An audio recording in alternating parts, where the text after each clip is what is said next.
하늘의 백성이 이 땅에서 승리하는 길을 보여주는 지혜서인 잠언. 사람은 하나님과의 관계, 자신과의 관계, 이웃과의 관계, 자연과의 관계 속에 살도록 만들어진 관계의 존재입니다. 인간관계는 인생을 살아가는데 너무나 중요한 관계입니다. 그런데 이웃과의 인간관계 전에 먼저 점검해야 되는 것이 자기와의 관계, 자기관리입니다. 왜냐하면 사람들은 누구나 좋은 사람 만나기를 원합니다. 은혜가 넘치는 사람, 신선한 사람을 만나기를 원합니다. 그래서 자기의 관리를 잘하는 것이 대인관계를 잘하는 첩경입니다. 어른들이 신랑감, 신부감을 고를 때요. 또한 저 사람 참 좋다라고 말할 때 제일 먼저 하는 입버릇처럼 하는 말이 있습니다. 그 사람 참 성실하고 이렇게 시작을 합니다. 성실은 정말 진리입니다. 그 사람에 대한 평가에서 성실하다는 것이 얼마나 소중한지 모릅니다. 신구약 성경 어디를 봐도 하나님께 쓰임받았던 믿음의 영웅들은 처음부터 큰 일을 하는 사람은 아무도 없습니다. 하나님이 작은 일을 맡겨줍니다. 그 작은 일을 하는 곳을 하나님이 지켜봅니다. 그의 됨됨이를 보고 그릇을 보고 성실함을 봅니다. 그래서 그 성실함의 그릇을 통과할 때 하나님이 점점 더 큰 일을 맡겨두는 것을 볼 수가 있습니다. 하나님의 은혜로 만나도 내리고 흩어진 떨어진 단도 주어야 됩니다. 은혜가 아무리 많아도요, 성실함이 없으면 단을 거둘 수가 없습니다. 은혜는 성실을 만나야 기적을 이룹니다. 그리스도인의 자기관리의 기본 중에 기본, 그것은 성실함입니다. 그래서 오늘과 다음 주까지 성실함에 대한 말씀 전해드리고요. 무엇보다 우리 젊은이들이 진짜 이것을 가슴에 새겨서 하나님의 성실하라는 주의 말씀 속에서 살아가기를 주 예수의 이름으로 축원합니다. 오늘 본문은 그래서 이렇게 말합니다. 성실한 자가 은혜의 단을 거둔다라는 교훈입니다. 다시 본문 잠언 11장 3절 보세요. 정직한 자의 성실은 자기를 인도하거니와 사악한 자의 패역은 자기를 망하게 하느니라. 정직한 자, 사악한 자, 성실한 자, 패역한 자, 자기의 길을 인도하는 자, 자기를 망하게 하는 자. 잠언은 참 표현을 쏙 들어오게 했죠. 하나님께서 이렇게 멋진 화술로 우리에게 말씀해 줍니다. 정직한 자의 성실은 자기를 인도한대요. 무슨 말이냐 하면 성실이 자기의 길을 연다라는 것입니다. 그런데 성실의 반대, 정직의 반대가 사악한 자고 성실의 반대가 패역 불성실인데 자기의 문을 닫습니다. 망하게 하는 겁니다. 문을 여는 것이 바로 성실이라는 것입니다. 베드로는 평생 걸쳐서 그물이 찢어질 정도의 물고기를 잡는 체험을 합니다. 물고기를 주시는 은혜가 있죠. 그런데 성실의 그물이 없으면 물고기를 못 잡습니다. 그물을 준비해야 물고기를 잡을 수가 있죠. 성실함의 다른 이름이 탁월함입니다. 떨어지는 물방울이 바위를 뚫습니다. 계속 떨어지기 때문에 그렇습니다. 성실함이 단단한 바위를 뚫게 됩니다. 그리고 꾸준함이 특별함을 만들어냅니다. 누구나 특별한 실력, 특별한 예우, 특별한 관계를 갖고 싶어 합니다. 그 탁월함, 특별함은 꾸준함이 없으면 특별함에 이를 수 없습니다. 꾸준함에 이르지 못했을 때 평범함에 머물게 된다는 것입니다. 그래서 성실의 다른 이름은 탁월함, 꾸준함, 특별함, 다 똑같은 얘기. 성실부터 여기에 이르게 된다는 것입니다. 성실이라는 말의 사전적인 의미는 태도와 말, 행동이 정성스럽고 참되고 거짓이 없는 열심이라고 말합니다. 한문을 그대로 해석을 하면 정성으로 열매를 가꾸는 것. 그런데 더 중요한 것은 성실에 대한 성경의 선언이죠. 성실에 대한 성경은 뭘 말하는가? 성실을 뜻하는 히브리 단어는 아만이라는 겁니다. 아만. 중요한 단어예요. 그런데 이 아만이라는 단어에서 우리가 굉장히 익숙하게 여기는 것들이 파생이 됩니다. 첫째가 아멘입니다. 아멘은 아만에서 나온 거예요. 이 아멘의 뜻이 뭐죠? 진실이죠. 예수님께서 결정적이고 중요한 말씀을 하기 전에 항상 예수님의 화법이 있습니다. 진실로 진실로 내게 이르노니, 그것이 헬라어 원어가 아멘 아멘 레고소이예요. 그러니까 아멘의 뜻이 뭐죠? 진실이라는 말입니다. 그래서 새로운 성경을 번역할 때 진실로 진실로 내게 이르노니라고 번역하지 말고 아멘 아멘 내게 이르노니 이렇게 번역하자라는 사람도 있었어요. 그 정도로 아멘이라는 말이 소중하기 때문에 아멘이라는 말은 진실이라는 뜻입니다. 오늘 본문에도 보면 정직한 자의 성실성이 자기를 인도하거니와, 정직과 성실이 사실은 같은 말입니다. 진실된 자, 그 성실된 자는 스스로 자기의 문을 열어가고 있는 중이라는 거예요. 진실하지 못하는 사람, 그 사람 문을 닫고 있어요. 이 세상에서 제일 힘든 사람이 뭐죠? 진실하지 못한 사람 만나요. 머리 굴려야 돼요. 나를 어떻게 이용해 먹으려고 하는가. 서로 그 머리 굴리는 것이 너무 힘들 정도의 모습. 진실된 사람 만나면 모든 무장을 해제합니다. 즐겁습니다. 그러면서 마음껏 마음을 터놓을 수 있어요. 그게 문이 열어지는 거예요. 아만, 성실의 뜻은 아멘, 진실이라는 뜻입니다. 뿐만 아니라 이 아만에서 에무나라는 단어가 나왔습니다. 성경에서 전부 믿음으로 번역됐는데 상황적 여건으로 보면 견디다라는 견딤이 더 상황적으로 맞는 해석입니다. 이 대표적인 것이 하박국 2장 4절이에요. 의인은 그의 믿음으로 말미암아 살리라. 자, 보세요.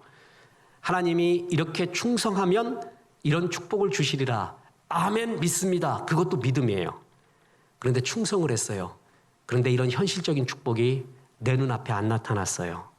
그럼 안 믿습니다 이래야 돼요? 그래도 주의 선하심을 믿습니다. 합력하여 선을 이루는 것을 믿습니다.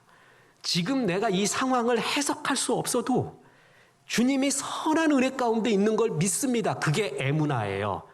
그렇게 믿는 거예요. 그 견딤이에요.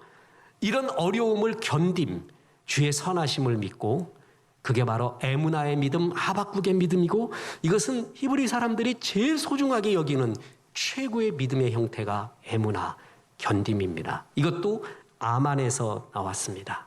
그러면 성실은 뭐냐? 믿음입니다. 하나님 말씀을 붙잡고요, 진실되게 끝까지 견디며 주님을 바라보는 것, 그 믿음의 수준이 떨어지지 않는 것, 그것이 바로 성실이에요. 주의 말씀 받았어요. 그리고 그 말씀을 진실되게 행하여 그 수준이 떨어지지 않으며 견디는 거예요. 끝없는 반복을 견디는 거예요. 이것이 바로 성실의 성경의 의미입니다. 저는 주의 성실을 의미하는 성경 여러 구절 중에 제일 흥미롭고 읽으면서 무릎을 쳤던 구절이 있습니다. 시편 119편의 90절입니다. 주의 성실하심은 대대에 이르나이다. 주께서 땅을 세우셨으므로 땅이 항상 있사오니. 참 재밌어요. 이 구절이 뭐냐면 하나님이 우주 만물을 지으셨어요. 그리고 성실하게 섭리하고 있어요. 그래서 거기에 있어야 될 땅이 그대로 거기에 있다는 얘기예요. 삼성동이 여기 그대로 있어요. 남산이 그대로 있고 설악산이 그대로 거기에 있어요.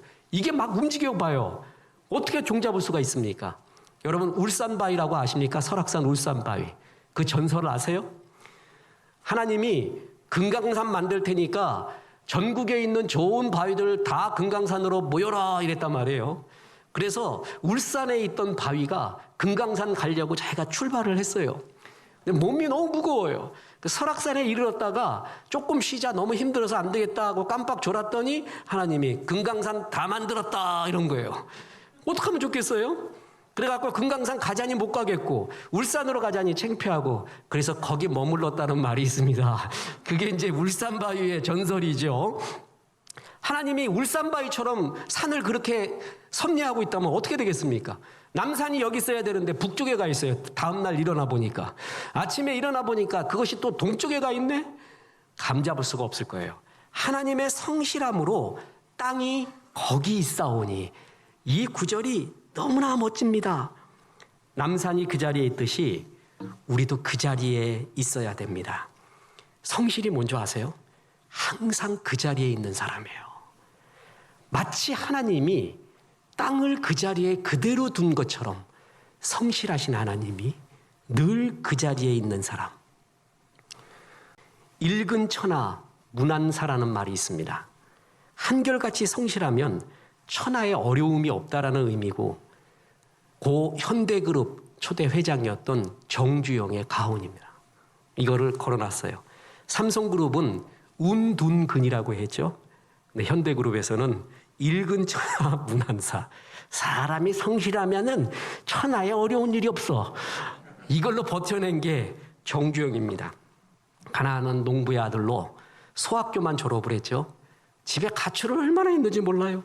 16살 때 아버지가 소 판 돈 70원 그거 훔쳐갖고 달아나고 또 집에 들어와서 두들겨 맞고, 그래갖고 나갈까 말까 하고 있었더니 연못가에 가봤더니 개구리가 팔짝팔짝 뛰더라. 끝까지 뛰더라. 감동받아 또 나가고, 벼룩이 보고 감동받고, 아무튼 그래갖고 고생하면서 그가 처음 직장다운 직장을 얻은 게 경성의 쌀가게인 복흥상회라는 곳이었습니다. 그곳에서 사장님이 묻는 거예요. 면접 시험이 뭐냐면, 자네 자전거 탈 줄 아나? 그랬더니 정주영 씨가 그럽니다. 내가 잘은 못하지만 탈 줄은 압니다. 그래갖고 시작한 게 복흥상의 시작이에요. 자전거 탈 줄 아나? 사장이 그렇게 물어보는 걸 보면은 자전거가 중요하구나라는 걸 알았어요. 주라고 자전거 연습합니다. 선배님 붙잡고 어떻게 해야 안 넘어지고 쌀가마니 몇 개까지 실을 수 있고, 그러니까 거기서 배운 게 쌀을 수평으로 세우지 말고 수직으로 세우라는 걸 처음 배웠대요. 그래야 넘어지지도 않고, 그래서 자전거를 갖다가 잘 타는 사람이 되고, 그 특유의 성실과 근면함. 출근 시간이 있는데 새벽같이 일어나는 게 거기서부터 시작이 됐다고 합니다. 복흥상회. 그래서 아무도 안 나오는데 청소 다 해놔요. 다 끝났어요? 창고의 재고를 쌀과 잡곡으로 나눠서 일목요연하게 해놨습니다. 사장님이 점점 감동을 받기 시작합니다. 6개월쯤 되었을 때 사장님이 장부를 맡겼습니다. 장부를 맡긴다는 건 뭐죠? 널 믿는다는 거예요. 계속 말합니다. 신용을 얻으면 모든 걸 얻은 거예요. 신용을 잃으면 모든 거를 잃은 겁니다. 그랬더니 사장님이 나한테 장부 맡겨? 나 무식한 놈인데 이거 잘 처리해야지. 그때부터 부기 학원을 다닙니다. 시간 쪼개서요. 복식 부기를 배우고요. 그때부터 이 일을 맡겨준 것에 충성을 다하며 하나하나 쌓아가기 시작합니다. 일과 후에 다른 직원들 보니까 전부 화투 치거나 장기 두었습니다.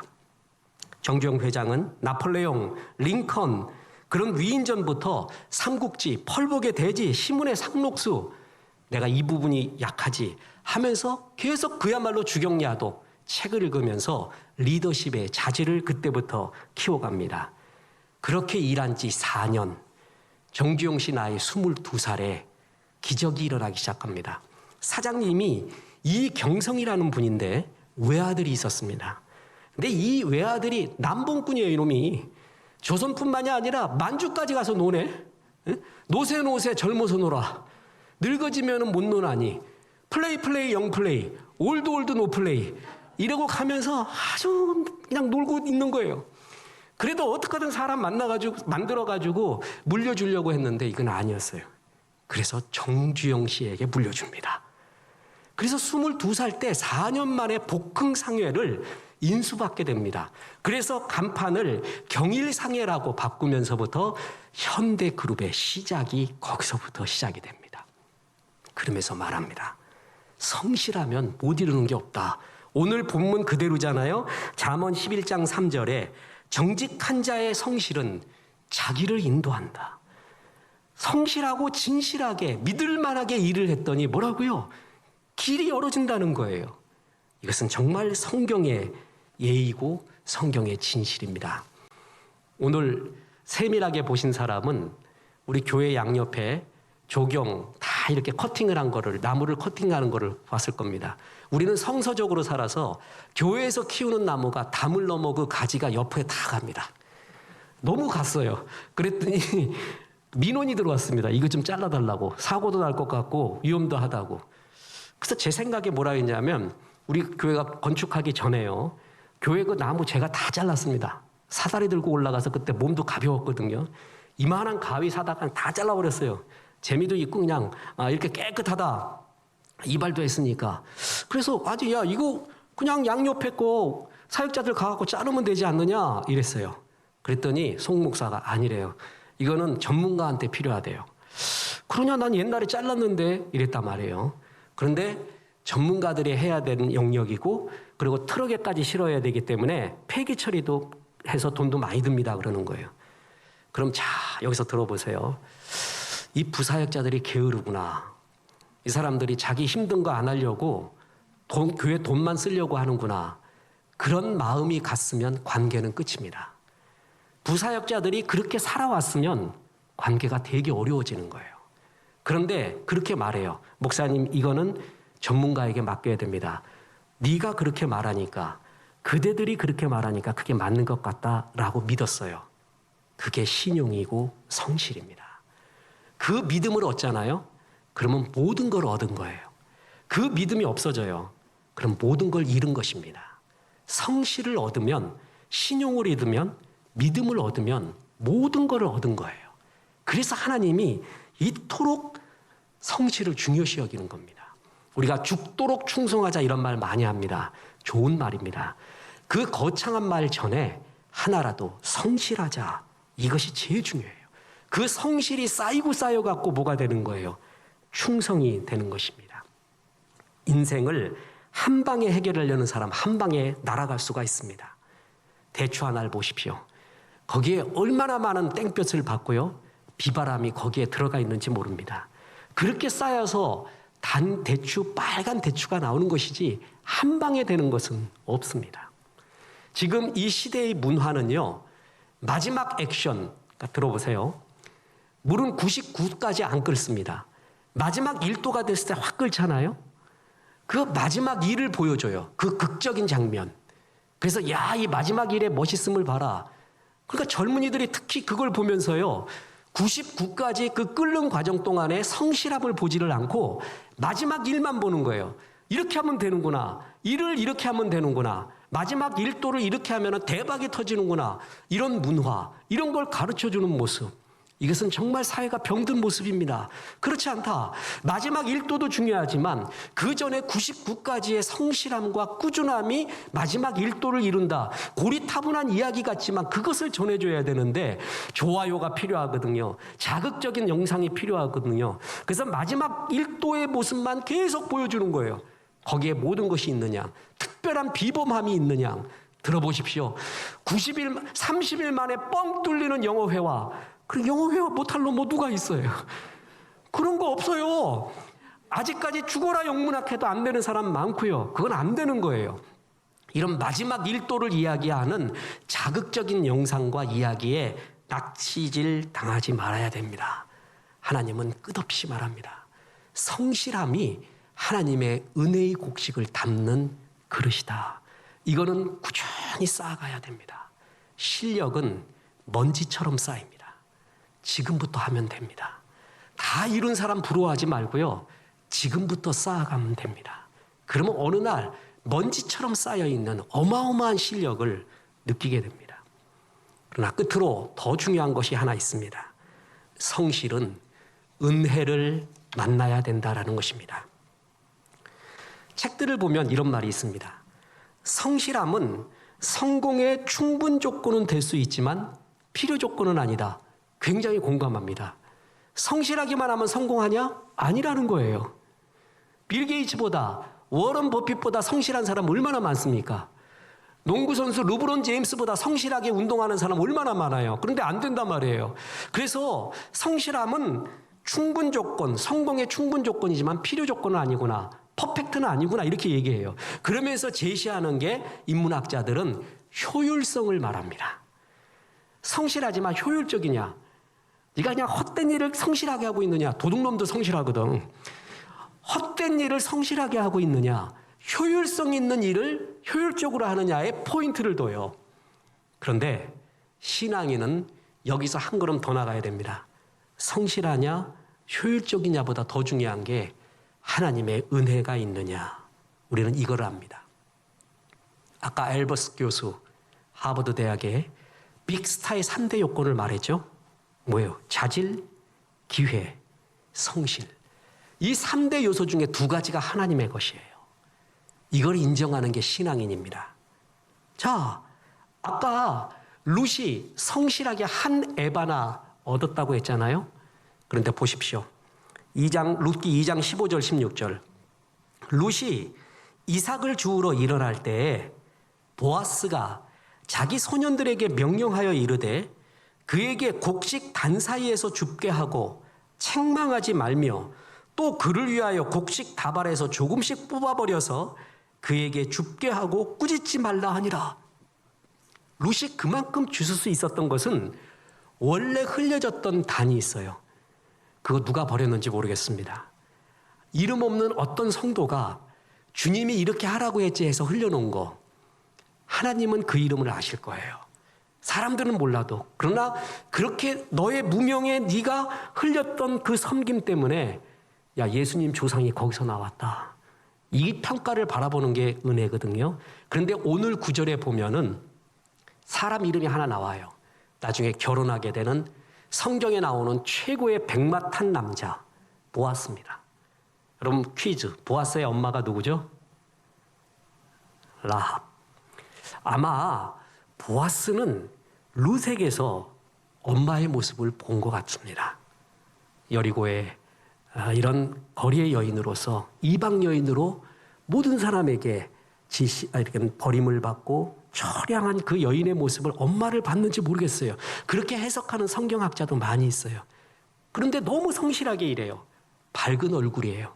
그래서 보아스가 뭐라 그랬냐면은 원래 흘린 거 그거는 더욱더 줍지 말고 저 멀쩡한 것도 좀 뽑아라. 멀쩡한 거 뽑아서 저기다 좀 놔줘라 이래요. 그게 뭐냐면 흘려주신 은혜예요. 하나님이 일부러 흘려주신 은혜.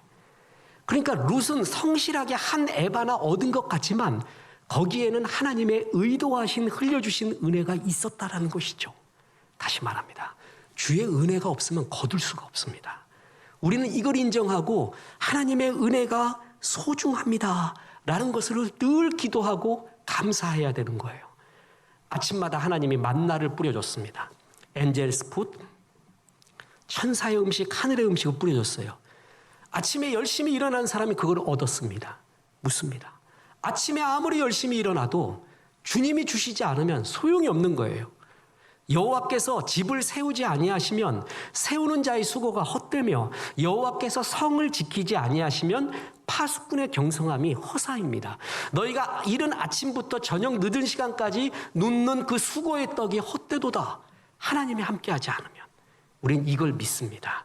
그래서 성실은 반드시 은혜를 만나야 됩니다. 은혜를 만나야 성실함이 기적을 이룹니다. 그러나 거기서 그쳐서는 안 됩니다.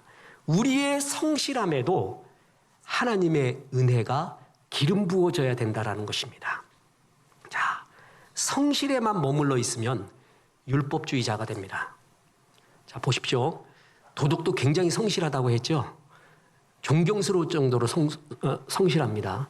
요 삼성동 털릴 때 그 도둑의 수기 보고 내가 정말 성실하구나라는 걸 알았습니다. 3개월 동안 지켜봤습니다. 어느 시간이 제일 비는가? 어느 시간이 제일 거시기 하는가? 3개월 동안 지켜봤대요.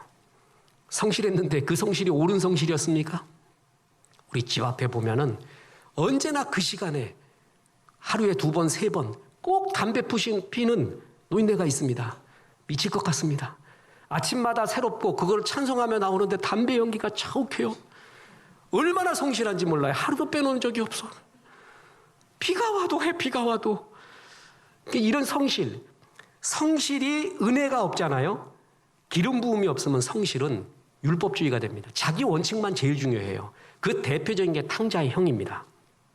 탕자의 형은 뭐라고 고백하냐면 내가 율법을 아버지의 명을 어긴 적이 없거늘 할 정도에 완벽했어요. 자기 원칙이 확실했어요. 근데 그에게 없는 게 뭐예요? 그 원칙에 은혜가 없어요. 기름 부음이 없어요. 아버지의 마음을 이해 못해요. 탕자 자기 동생을 가리켜 동생이라고 부르지도 않고 아버지의 재산을 탕기와 함께 탕진해버린 그놈이라고 말해요. 과장해요. 성경 어디에 탕자가 창기에게 그 모든 재산을 탕진했다는 구절이 어디 있습니까? 자기가 그렇게 말하는 거예요. 그는 성실했어요. 그러나 그 성실함에 그리스도의 은혜가 없어요. 자기 원칙만 있어요. 그 원칙에 모든 걸 다 집어넣으려고 해요.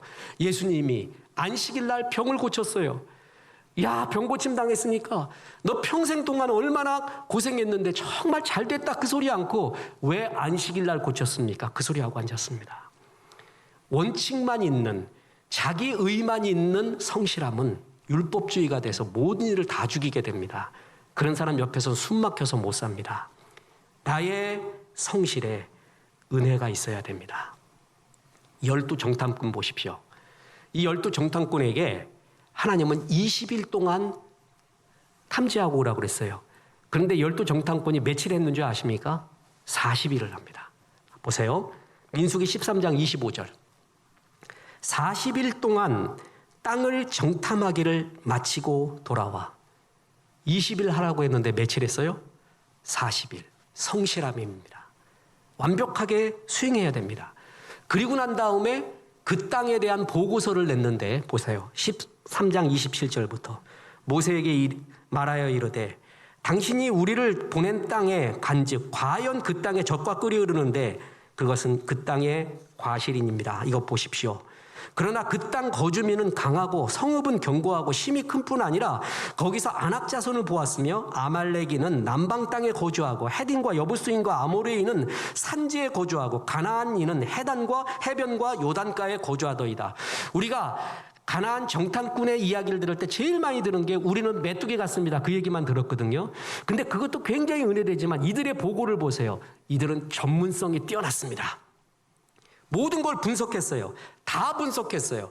누가 살고 어디에 살고 그들의 파워는 어느 정도고 모든 것을 분석하는 전문성이 있고 객관성도 있어요. 20일 동안만 해도 되는데 40일 동안이나 하는 성실함도 있었단 말이죠. 근데 이들에게 없었던 게 뭐예요? 그들의 성실함, 객관성, 전문성, 원칙 모든 거에 그리스도 하나님의 기름 부음이 없었어요. 은혜가 없었어요. 여호수아와 갈렙은 알았어요. 가나안은 하나님이 주신 땅이다. 그러니 하나님이 함께하고 하나님이 가라 하셨으니 가다. 그게 은혜거든요. 은혜는 없어요. 믿음의 기름 부음이 없고 객관적인 분석과 원칙만 있었어요. 성실함이 있었어요. 그런데 자신들의 성실함에 하나님의 은혜가 기름 부음이 없었습니다. 여러분 묻습니다. 지금 여러분 예배 드리잖아요. 저도 드리고 있어요. 우리보다 똑똑한 사람들 전부 교회 밖에 있습니다. 다 딴짓하고 있습니다. 성실하게 하고 있어요. 그것도. 그런데 그분들은 은혜가 없습니다. 성실함에는 은혜가 기름 부어져야 됩니다. 자기의 원칙에 은혜가 있어야 돼요. 하나님의 은혜가 있어야 돼요. 그래야 역사가 일어나게 됩니다. 각 교회마다 한국 교회에도 그렇고요. 유행처럼 번지는 유행이 있습니다. 인정합니다. 그 시대에 그게 필요했는지 모릅니다. 너무 유행 쫓지 마십시오. 교회의 본질 중에 본질은 예배입니다. 그리고 성경 보는 겁니다. 기도하는 겁니다. 그리고 전도 선교 구제입니다. 그 이외의 것은 굉장히 교회를 힘들게 합니다. 이 본질에 집중하고 이 본질을 끝없이 반복 꾸준하게 하는 거예요. 신실하게. 그럴 때 어느 날 하나님이 역사가 기적이 열리기 시작합니다. 지푸라기 하나로 코끼리를 쓰러뜨리는 법 유머가 있다고 그랬죠. 지푸라기 하나를 얹었어요. 코끼리가 쳐다보지도 않습니다. 계속 얹었어요. 코끼리 무게만큼 더 나갑니다. 그리고 마지막 지푸라기를 얹었을 때 코끼리가 쓰러집니다. 세상은 마지막 지푸라기만 보여줘요. 이렇게 하면 코끼리가 쓰러진다고. 그런데 더 보여줘야 될 것은 그 전에 수없이 쌓였던 지푸라기예요. 마귀는 마지막 것만 딱 보여줘요. 보세요. 좁은 문과 큰 문이 있어요. 야, 이 문은 아주 아스팔트다, 최고다. 그러면서 이 길로 들어가라 그래요. 그 끝은 멸망의 길인데. 자, 이 길 중에 어느 길을 갈까? 그거는 설교에도 수없이 말했죠. 그건 질문도 아니고 명제도 아닙니다. 끝을 보여줘야지 질문이 되고 명제가 되는 거예요. 마귀는 끝을 안 보여줘요. 지금 이 길에 이렇게 영광이 있어. 어떤 어려움이 있어. 그건 안 보여줘요. 그게 마귀의 책략입니다. 근데 하나님은 언제나 열매를 줄 때 완성품을 주지 않고 씨의 형태로 줘요. 씨. 말씀을 줘요. 약속을 줘요. 그 약속을 이루기까지의 수많은 과정, 약속이 성취되기까지의 그 과정을 가리켜 그 과정을 메꾸는 거를 믿음이라고 하고 그거를 성실이라고 하는 거예요. 말씀 받잖아요. 기도 시작하는 거예요. 성실하게 꾸준하게 그것을 기도하는 거예요. 120년 동안 방주를 짓는 거예요. 다윗이, 노아가, 요셉이 전부 그렇게 되면서 결국은 마지막 지푸라기가 얹어졌을 때 역사가 일어나는 것이지 마지막 지푸라기에 신비의 마법이 있는 것이 아니라는 것입니다. 하나님이 만나를 일주일치, 한 달치를 주지 않았습니다. 그 이유가 뭐예요? 사람의 속성을 너무 잘 알아요. 한 달치, 1년치를 주면 쌓아둬요. 그럼 하나님께 기도도 안 해요. 아침마다 일어나는 성실함이 없어요. 쌓아둔 거 믿어요. 하나님은 매일 공급해 주신다. 너희도 매일 공급받는 것이 얼마나 인생이 소중한지 모른다. 늘 신선합니다. 하나님 이렇게 하나둘씩 인도하고 그래서 그 성실함과 꾸준함이 쌓일 때 마침내 하나님의 기적, 역사 같은 열어줌이 우리에게 나타나게 되는 겁니다. 우리 특히 나이 드신 분들은 이걸 정말 압니다. 인생이 그렇게 한 방에 되는 게 아니라는 걸 젊은이들이 정말 가슴에 새겨야 됩니다. 다시 말합니다. 비트코인 나쁘지 않습니다. 주식 나쁘지 않습니다. 주식은 자본주의의 저수지 같은 곳입니다. 주식이 없으면 자본주의가 유지가 안 됩니다. 기업이 유지 안 돼요. 근데 그것을 한방주의, 한탕주의로 여겨져서 그런 기술이 없고 한 방에 얻지 못하면은 나는 능력이 없는 거라는 그러한 문화는 정말 아닙니다. 쌓아가는 겁니다. 먼지처럼 쌓아갈 때 역사가 일어납니다. 그리고 그 다음에 하나님이 열어주기 시작할 때 감당이 안 돼요. 그런데 쌓아뒀던 실력이 있어요. 쌓아뒀던 인격이 있어요. 쌓아뒀던 믿음이 있어요. 그러니까 큰 것이 밀려올 때도 너무 두렵지도 않습니다. 내가 감당할 수 있을까? 그래서 하나님이 그동안에 훈련을 시켰구나 라는 것을 알게 됩니다. 자기관리의 첫 번째, 그것은 성실입니다. 꾸준함의 반복, 신뢰를 갖게끔 하는 것. 그래서 하나님 앞에 진실한 자, 인간 앞에 진실한 자로 쌓아가는 것. 이것이 바로 자기관리의 첫 번째이자 두 번째이자 세 번째입니다. 믿을 만한 신실한 자, 진실한 자, 꾸준한 자, 반복을 견디는 자 되어서 하나님과 이웃 앞에 복된 존재를 쓰시기를 주 예수의 이름으로 축원합니다.